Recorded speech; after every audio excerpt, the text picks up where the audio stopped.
Hello guys, how are you all? Welcome to my channel Cracking IELTS 9.0. Today I'll be discussing the Cambridge 16 Test 2, Reading Passage 2. As you can see, the heading says, should we try to bring extinct species back to life? Let's look at the questions now. So these are the first set of questions. These are nothing but match the information. Alright. And then we have the fill-ups. As you can see, from 18 to 22 we have the fill-ups. Then again we have the matching. So here we need to match the others. Okay, who said what. So without wasting any time, let's jump into the passage. So as I said, the approach for match the information would be we'll be reading the passage first, and then we'll try to match whether any sentence is matching with the passage or not. So we'll go one by one, we'll go from paragraph A to F one by one, and let us see. The passenger pigeon was a legendary species, flying in vast numbers across the North America, with potentially many millions within a single flock. Their migration was once one of the nature's great spectacles. Sadly, the passenger pigeon's existence came to an end on 1st September 1914, when the last living specimen died at Cincinnati Zoo. Geneticist Ben Nowak is lead researcher on an ambitious project which now aims to bring the bird back to life through a process known as de-extinction. The basic premise involves using cloning technology to turn the DNA of extinct animals into a fertilized embryo, which is carried by the nearest relative still in existence, in this case, the abundant band-tailed pigeon. Before being born as a living, breathing animal, passenger pigeons are one of the pioneering species in this field, but they are far from the only ones on which this cutting-edge technology is being trailed. Wow, we had a wonderful paragraph here. Let's see whether any question is matching with this or not. So 14th one, a reference to how further disappearance of multiple species could be avoided. No, we did not read about disappearance of multiple species, right? Next, explanation of a way of reproducing an extinct animal by using the DNA of only that species. Yes, we have read something about DNA, right? We have read about the passenger pigeons, means that is the extinct animal. Only of that species. Only of that species, what does it mean? It means, see, the basic premise involves using cloning technology to turn the DNA of extinct animals into a fertilized embryo, which is carried by the nearest relative still in existence, that is the band-tailed pigeon. Okay, so this is the nearest relative, and the passenger pigeon is the extincted one, right? So 15 is clearly matching with A, so answer should be A, right? Extinct animal is the passenger pigeon. They will modify the DNA with the fertilized embryo, and only of that species, means the band-tailed pigeon, right? Next, guys, here we have a hint here. Did you see this? I have discussed this in the previous video as well. So what does this instruction say? You may use any letter more than once. So any one letter is going to repeat itself at least twice.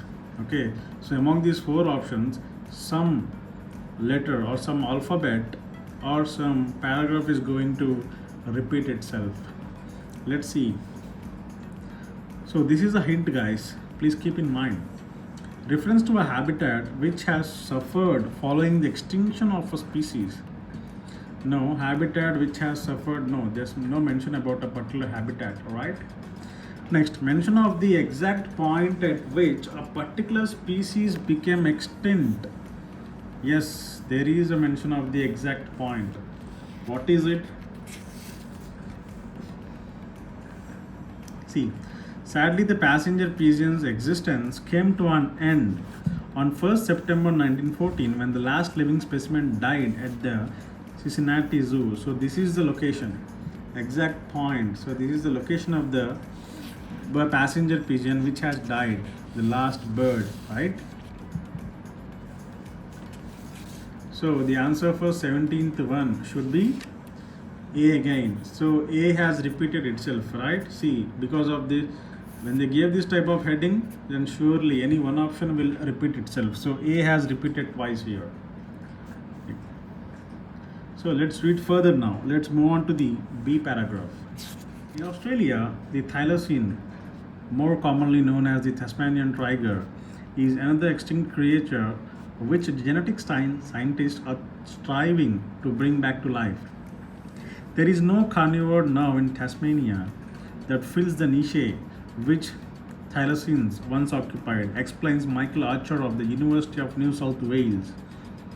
He points out that in the decades since the thylacine went extinct, there has been a spread in a dangerously debilitating facial tumor syndrome which threatens the existence of the Tasmanian devils, the island's other notorious resident.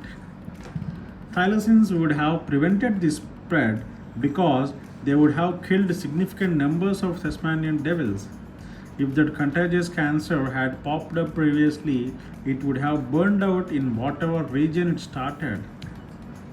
The return of thylacines to Tasmania could help to ensure that devils are never again subjected to risks of this kind. Wow, we read a wonderful paragraph. Now let's look at the options. We are left with only two options, right? So a reference to how further disappearance of multiple species could be avoided. No, he did not talk about how to avoid the multiple species disappearance, right? So yeah, next one, a reference to a habitat which has suffered following the extinction of species. No, we not. We have read about Tasmania, but nothing about what it has suffered because of the extinction of the Tasmanian tigers, right? So 16 also does not match. So let's read further. Let's go to paragraph C. This is how you have to approach this type of questions, guys.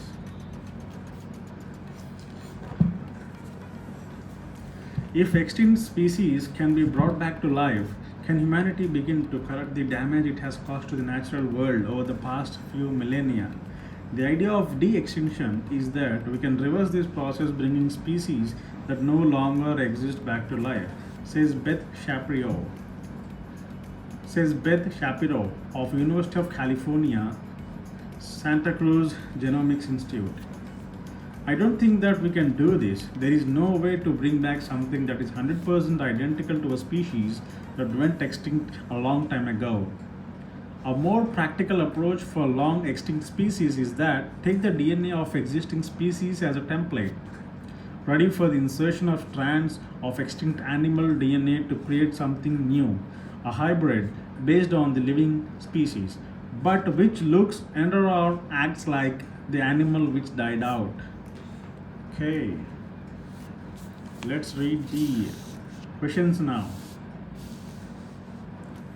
A reference to how future disappearance of multiple species could be avoided. No, we didn't read anything about that. Next, reference to a habitat which has suffered following the extinction of species. No, we did not read anything about that, right? So let's read further. Let's move to the next paragraph. The paragraph D. This complicated process and questionable outcome begs the question, what is the actual point of this technology? For us, the goal has always been replacing the extinct species with a suitable replacement, explains Novak.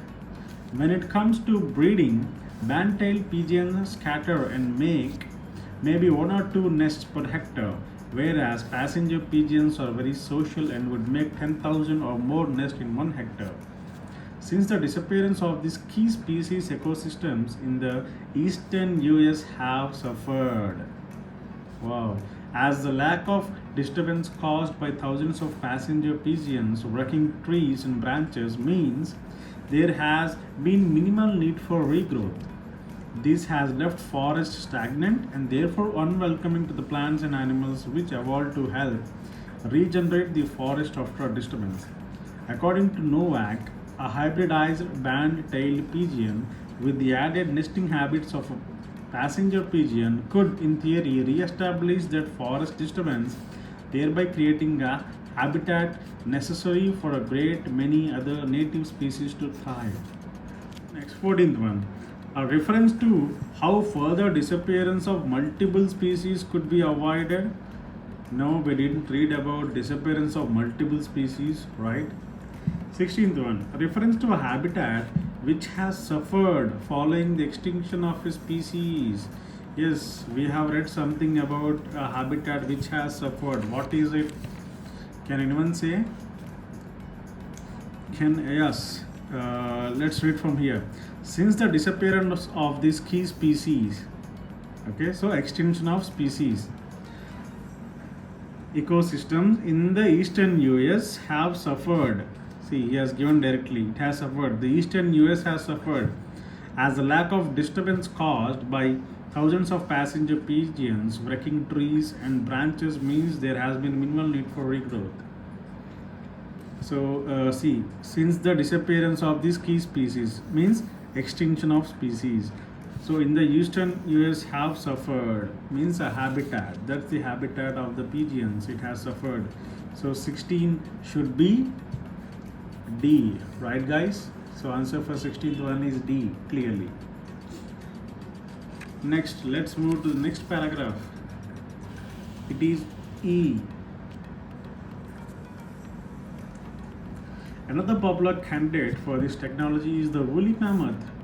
George Church, professor at Harvard Medical School and leader of the woolly mammoth revival project, has been focusing on cold resistance, the main way in which the extinct woolly mammoth and its nearest living relative, the Asian elephant, differ, by pinpointing which genetic traits made it possible for mammoths to survive the icy climate of the tundra.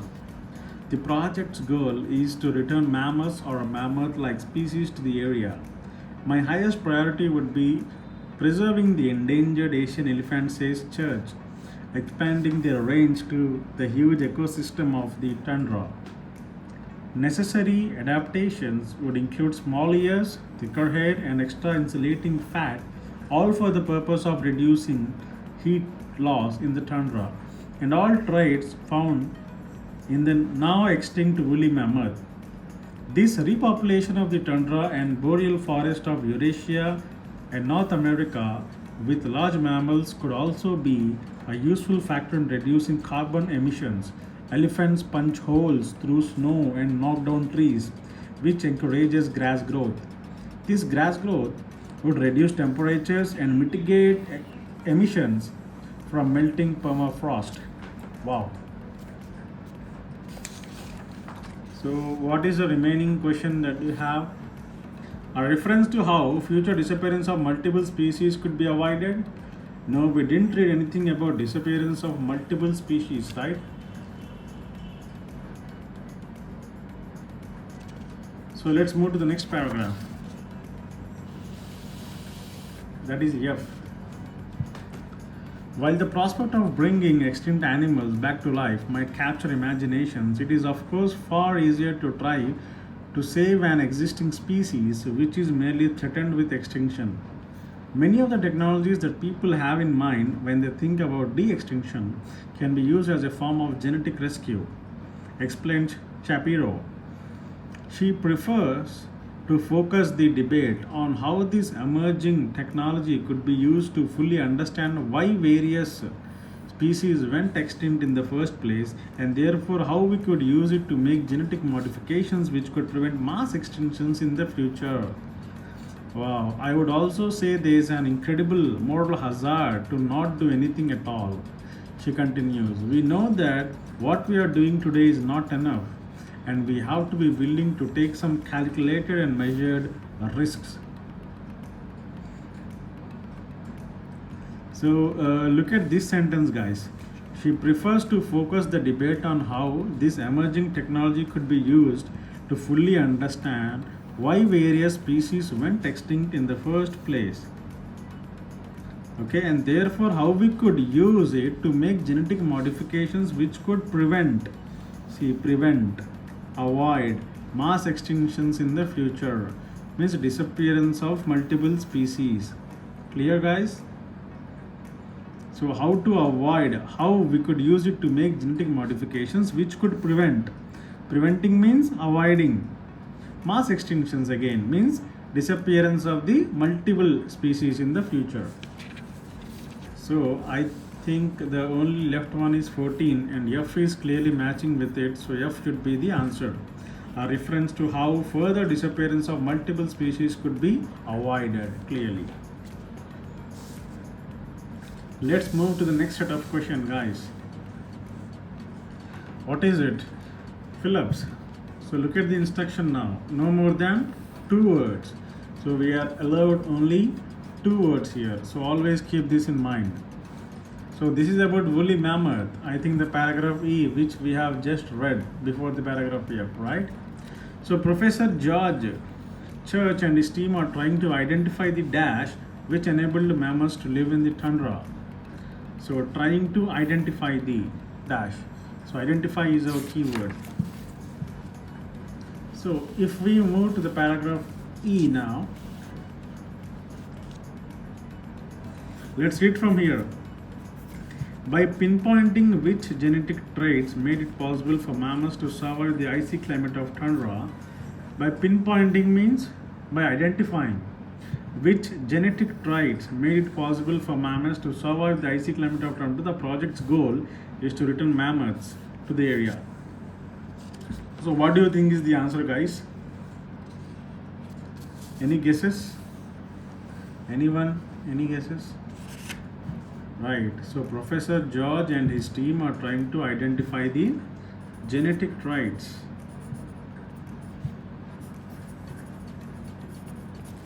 which enable mammoths to live in the tundra. Okay. The findings could help preserve the mammoth's close relative, the endangered Asian elephant. Right? According to Church, introducing Asian elephants to the tundra would involve certain physical adaptations to minimize dash.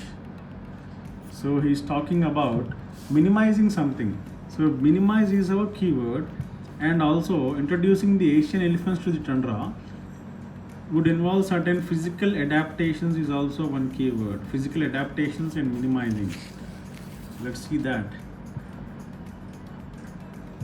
Okay, where can we see adaptations? They are here, right? So from here, let's read. Necessary adaptations would include small ears, thick hair, and extra insulating fat for all the purpose of reducing heat loss in the tundra, and all traits found in the now extinct woolly mammoth. Okay. So see, my highest priority would be preserving the endangered Asian elephant, says Church, expanding their range to the huge ecosystem of the tundra. Necessary adaptations would include small ears, thicker hair, and extra insulating fat, all for the purpose of reducing, means minimizing. Here is our keyword. Reducing heat loss in the tundra, and all traits found in the now woolly mammoth. So reducing the heat loss. What is our answer? Minimizing the heat loss. So here we have 2 words. We are allowed to write only 2 words. So we can write heat loss. Okay. Next, to survive in the tundra, the species would need to have the mammoth-like features of thicker hair, dash of reduced size, and more dash. So he is talking about this one now. Thicker hair and dash of a reduced size and more dash. More is one keyword and reduced size is a keyword. I think we have just read it, right? See, necessary adaptations would include smaller ears, means small means reduced size. So ears is one answer. Thicker hair is given, and extra insulating fat. Extra means more, right? So more is the keyword for extra. So our answer should be smaller ears and extra insulating fat, right? So the answer should be ears. Smaller ears means ears of reduced size, and more means extra insulating fat.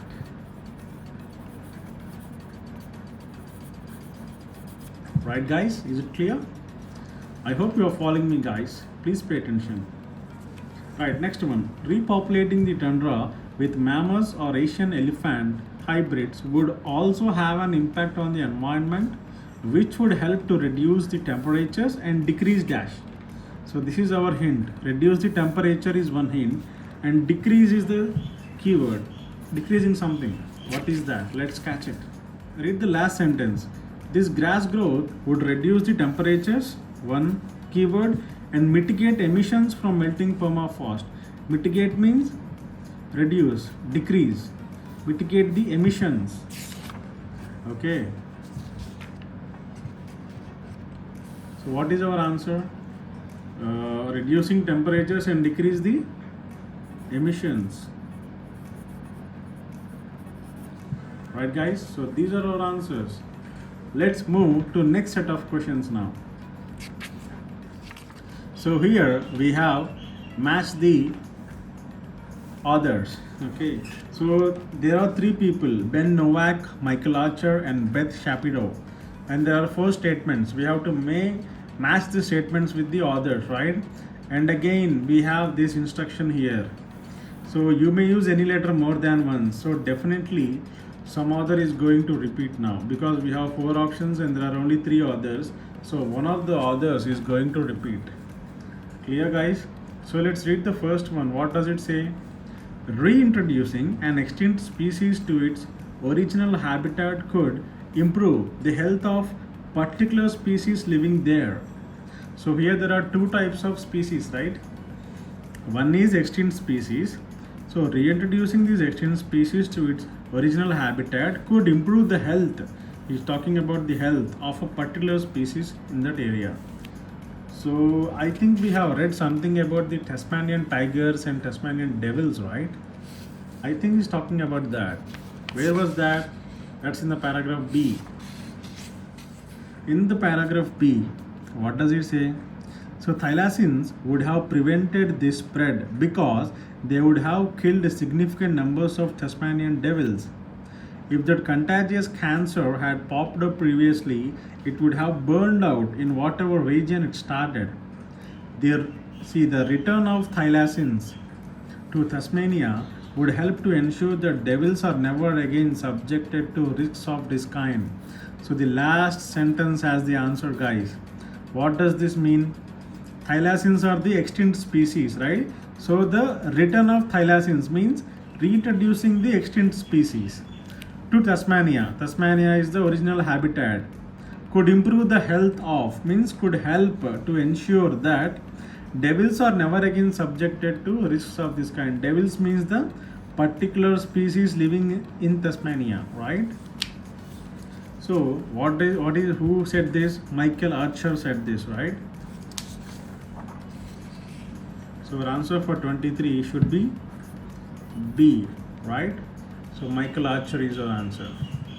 Next, it is important to concentrate on the causes of animals extinction.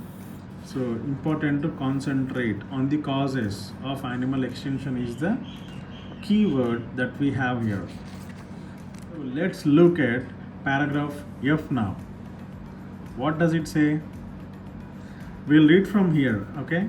She prefers to focus the debate on how this emerging technology could be used to fully understand why various species went extinct in the first place. So why is this happening? Causes of animal extinction. Why various species went extinct means causes for animal extinction. Focus means concentrate. See, we have a direct synonym here. Focus means concentrate on why various species went extinction in the first place. Who said this? Shapiro said this, right? So Shapiro should be our answer. So 24 is C clearly, right? So what is the next one?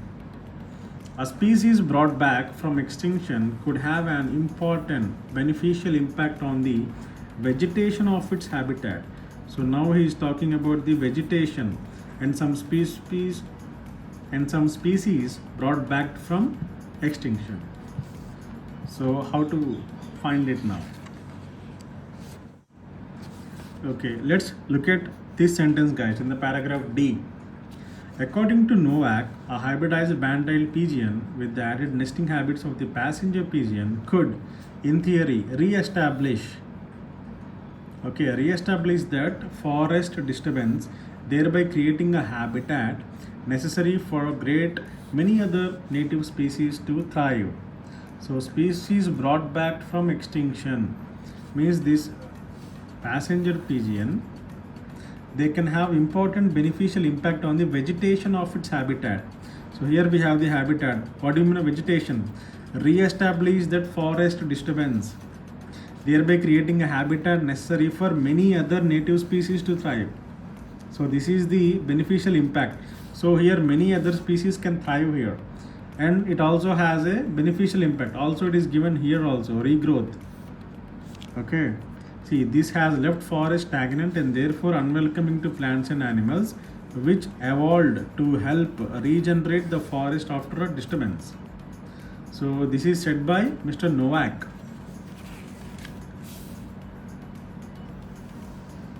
So the answer for 25 should be A. Mr. Ben Novak said that, right?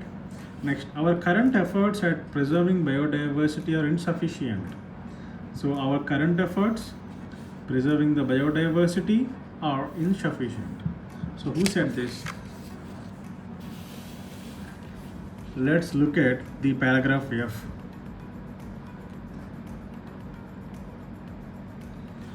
Okay, read from here. We know that what we are doing today is not enough, and we have to be willing to take some calculated risks. Okay. We know that what we are doing today means current efforts, is not enough, means insufficient, right? Of course, it is for the preservation of the biodiversity, right, guys? So this is said by who? Shapiro, right? 26, the answer should be C. So yeah, we got all the answers, B, C, A, C. I hope my explanation is clear, guys. Please mention in the comment section if my explanation is not clear or you want me to do any other types of paragraphs or modules. Please do not forget to like, share and subscribe my channel. This will be really helpful for people who want to crack the IELTS reading module. If you can follow my tips and tricks, I am sure that you can score more than 8 bands in the IELTS reading module. So until next time, goodbye. Have a great day.